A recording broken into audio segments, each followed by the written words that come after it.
आपको अगर याद होगा कि books are our best friends, मैंने एक वीडियो बनाया था, उसमें मैंने आपको कहा था कि मैं ज़रूर शेयर करूँगी कि मैं किन की बुक्स पढ़ती हूँ।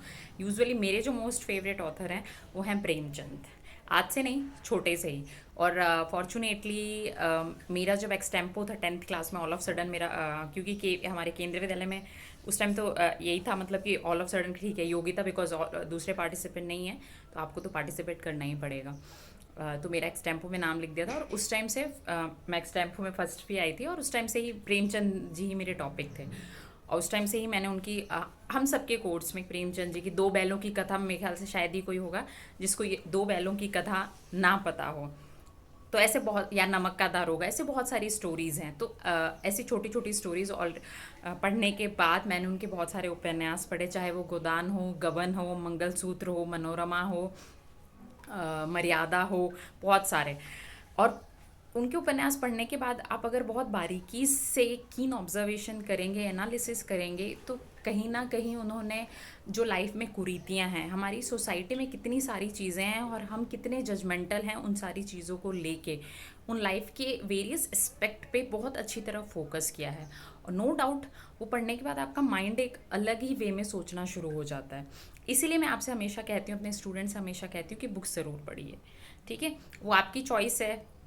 नो डाउट भाई, मैंने क्योंकि आपसे कहा था मैं आपसे शेयर करूँगी। इसके अलावा आजकल मैं गीता दर्शन पढ़ रही हूँ, ओशो की बुक है, जो नो डाउट मेरे पास वर्ड्स ही नहीं है उस बुक के बारे में बोलने के लिए।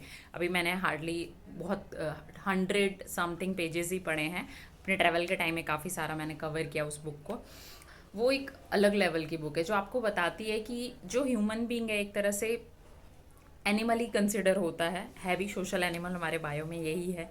बट उसका रीज़न क्या है, और अर्जुन के कन्फ्यूज़न का रीज़न क्या था, क्या होता अगर अर्जुन इस तरह कन्फ्यूज़ ना होते, क्या होता कि कन्फ्यूज़न ही ना होती या वो डिस्पेयर में ना होते, तो ऑब्वियस सी बात है शायद गीता ही ना होती।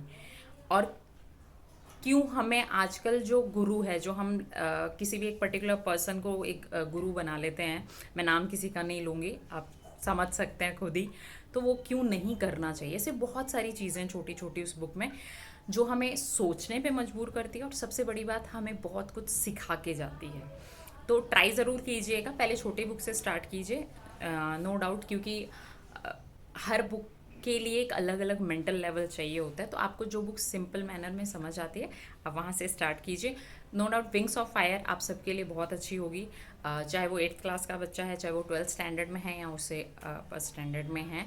सो आप ट्राई कीजिए, बुक्स हमेशा पढ़ते रहिए और ट्राई कीजिए पॉजिटिव सोचने के लिए।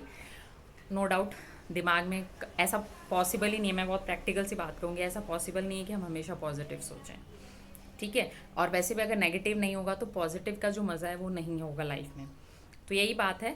तो जब नेगेटिविटी आती है, एक पीक पॉइंट आता है, उसे कोशिश कीजिए, बस ये सोचिए कि ये थोड़ी सी देर है, बस वापस मुझे पता है कि वापस हैपनिंग लाइफ शुरू होने वाली है।